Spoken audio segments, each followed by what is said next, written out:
When I was 6 years old, my parents passed away in a car accident. I was taken in by my maternal grandmother and grew up under her care in the countryside, cultivating a small field. Although I was devastated and rarely went outside, my grandmother watched over me and took care of me patiently. We were poor, but thanks to her amiability, I managed to grow.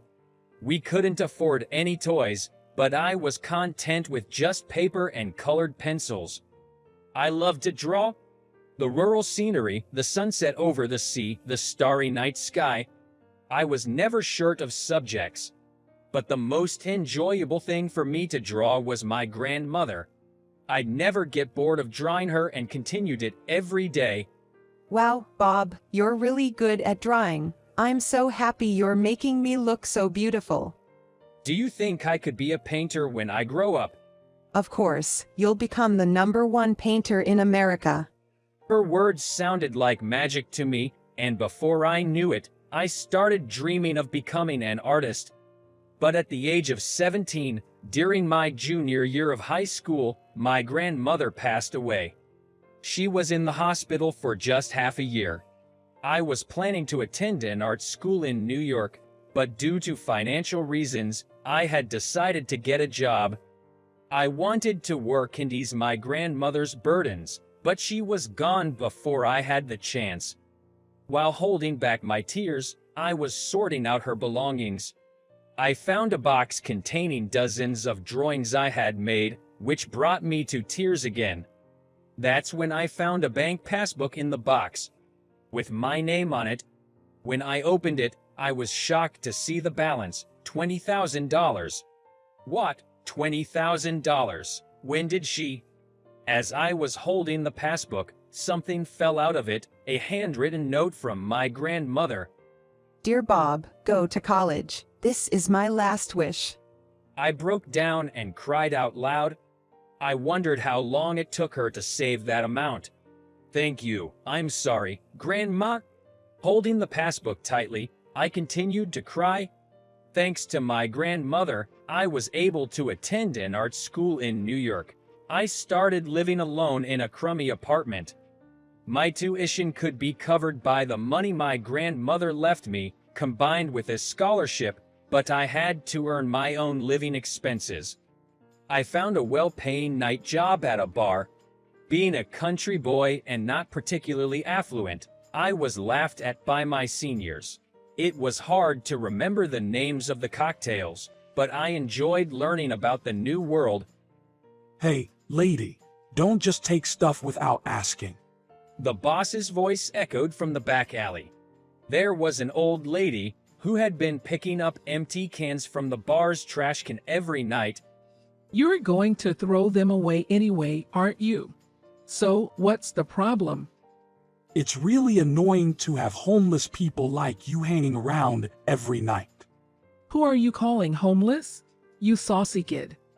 Excuse me. I hurriedly stepped in between them. Hey, boss, it's fine. Just think of her as a garbage collector, okay? With a tisk, my boss went back to inside. With a sigh, I turned back to the old lady. What will you do if he hits you? Remember, loose lips sink ships. Oh, you know such fancy phrases considering being a young man. While thinking what a talkative lady she was, I helped her put the empty cans into a bag. Starting tomorrow, I'll collect these and leave them here for you every night, okay? Just take them quietly. The old lady stared at my face and said, You're unusually kind for a young man these days. Her gentle, smiling face reminded me of my late grandmother, and a wave of nostalgia washed over me. From that day on, I started talking to the old lady every night. The boss wasn't too pleased, but I was a valuable worker who could work until the bar closed, so he turned a blind eye. Eventually, the old lady started to come during my break time. My co-workers laughed at me, saying, Bob, you've got a peculiar fetish. Is she your type? But talking with this old lady warmed my heart as it reminded me of my grandma. When I offered her canned coffee, The way she carefully held the can with her small, wrinkly hands, blowing on it gently to cool it down, was exactly like my grandmother. So, are you going to become a painter in the future? One day, after hearing about my past from me, the old lady asked me that question. I'd like to, but can I? It's still difficult with just a college degree. What do you mean? Everyone's studying abroad. I don't have that much money and flexibility, so at best, I could become an art teacher, I guess. What's the use of giving up before you even try? I laughed at her sharp words. You're right. I'm currently working on a painting for an exhibition. If I get a sponsor through that, my dream might come true. That's the spirit. Good kids like you are blessed by God. I felt a bit awkward being praised like I was a child. My break was about to end, so I waved to Maher and went back into the shop. During that time, apart from my classes and job, all my time was spent working on the painting I was planning to exhibit. I was drawing my grandmother standing in the nostalgic countryside scenery, but I felt like it was starting to resemble the old lady who collects cans. I guess it can't be helped that the image of the person I see in real life is starting to outweigh the image in my memory. But I didn't feel bad about it. Only when I was talking to the old lady in the unfamiliar city life of New York, my mind would become calm. Not a mommy's boy, but a granny's boy. Thinking that, I laughed to myself. The painting was completed in 3 months and successfully exhibited. I headed to work feeling refreshed and in high spirits. Friday nights were exceptionally busy, and I was finally able to take a break. As usual, when I went out the back door into the alley, the old lady was sitting on the ground. What happened? Are you feeling ill? As I squatted down to look at her face, she looked pale and was clutching her chest. Are you in pain? Are you okay? When I hugged her shoulder, she groaned and started to lean towards me. Boss, call an ambulance. I shouted from the back door, and the boss, looking annoyed, stuck his head out and said, Are you stupid? Just ignore her. I got angry and shouted back, What the hell are you talking about? And then picked up the old lady and started to run. I could hear my boss yelling at me, but I ignored him. There should be a large general hospital nearby. With my legs, trained from living in North Dakota, I ran at full speed. Seeing me rushing into the hospital with the old lady on my back, a nurse ran towards us. She was immediately put on a stretcher and taken to the treatment room. Feeling relieved, I slumped down onto a chair in the waiting area. I was drenched, and the feeling of my shirt stuck to my back was disgusting. After sitting there for a while, a woman dressed in what looked like a receptionist's uniform approached me. Are you a family member of the patient? I shook my head when asked. No, she's just an acquaintance. I see. Then we will contact her family. The woman bowed with a smile and went back inside the counter. I don't even know the old lady's name. Does the old lady even have a family? A sense of unease started to well up inside me. It was hard to imagine that the old lady who seemed to be living off collecting cans had a family. By the way, who will pay for her treatment? I didn't even bring my wallet. In any case, I thought about going back home to get my wallet and stood up. At that moment, a nurse came out of the treatment room. How's the old lady? She's fine. It seems like a minor episode. She's currently on N4 and sleeping. I see, that's good. I let out a sigh of relief from the bottom of my heart. When I told her that I needed to go back to get my wallet, the nurse said that won't be necessary. We've managed to contact her family, and her son will be here soon. Really? I was taken aback. I had assumed she didn't have a family. If her son is coming, she should be okay, I think. With that thought in mind, I decided to go back to my workplace without visiting the sleeping old lady. After that, I was fired. Well, that was obvious. I repeatedly apologized to the furious store manager, but he didn't forgive me, so now I'm looking for a new part-time job. Because of being fired from the shop, I haven't seen that old lady since then. I thought about sneaking to meet her in the back alley, but finding a new part-time job was the priority now. After all, my livelihood is at stake. I searched for job vacancies online, but I couldn't find a good one. 2 weeks had passed since I got fired from the bar. As my class ended and I was getting ready to leave, my seminar professor was calling me loudly from the entrance of the lecture hall. Wondering what it was, I approached him. Incredible, Bob. In his excited state, the professor started patting my back energetically. What's going on? Feeling somewhat unnerved by his unusual beaming smile, usually he's so stern. Your painting, the one you submitted to the exhibition. It was bought. And guess who bought it? The chairman of the Taylor Group. What? I was utterly stunned. The Taylor Group is one of the top corporations in America.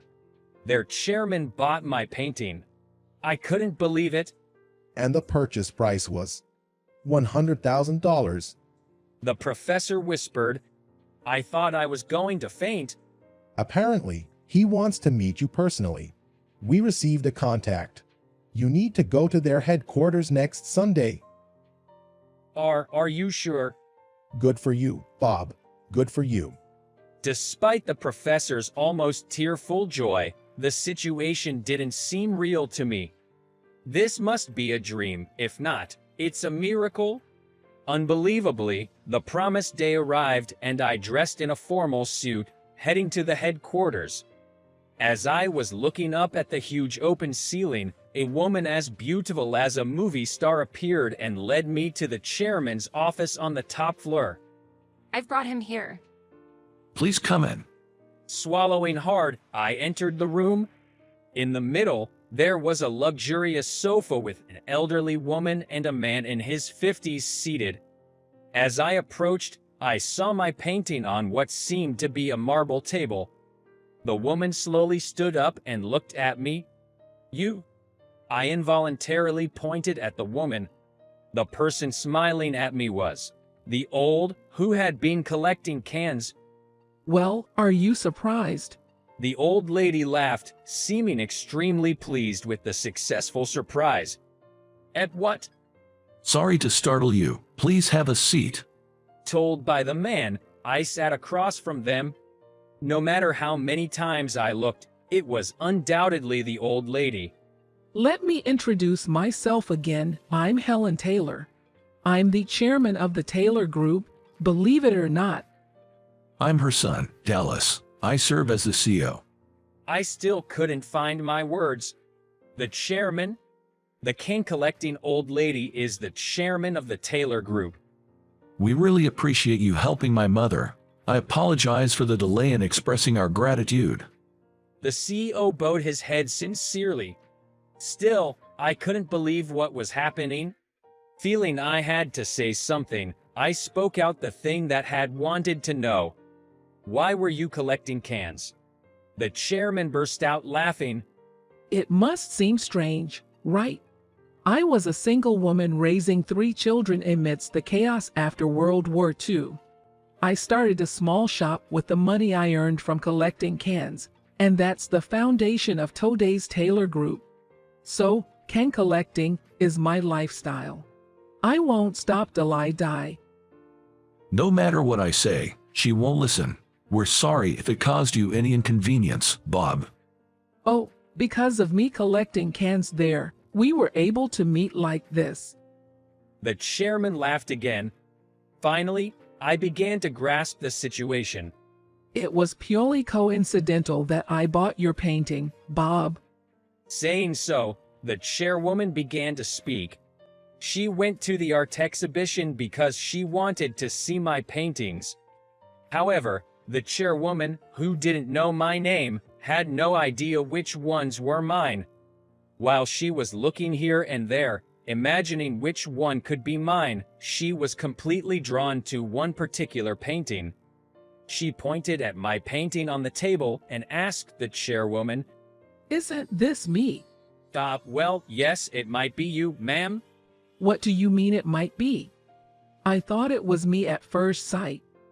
At first, I was painting thinking of my late grandmother, but along the way, it turned out to be just like you. So I guess that painting is indeed a picture of you. See, my heart trembled the moment I saw it. I wanted it so badly and did a lot of research. Then, when I found out it was your painting, Bob, I was impressed. The chairwoman showed her excitement with a clap of her hands. This is the first time I've seen such a wonderful painting, and knowing that you painted it made me really happy. Thank you. Then, it struck me. The painting was bought for $100,000. I'm happy that you like it, but $100,000 is too much. I can't accept it. It's your rightful reward. Take it and go abroad. She suddenly said that, Bob, you are talented. The $100,000 is an investment by the Taylor Group for your future. Go study more, become a fully fledged artist, and come back. The chairwoman said this with a determined look on her face, then returned to her usual smiling old lady look and continued. I may not look like it, but I have the ability to see through people. You will undoubtedly become a wonderful artist. The Taylor Group will always support you. She said and reached out her right hand. I'll be picking up cans, staying healthy, and waiting for you to come back, Bob. I gently took the chairwoman's hand. Feeling the warmth of her hand, I realized once again that this wasn't a dream. After that, I graduated from college and headed for France. With gratitude for the two important old ladies in my life, I boarded the plane, vowing to myself to become a fully fledged artist and return. The painting I made is carefully displayed in the chairwoman's office.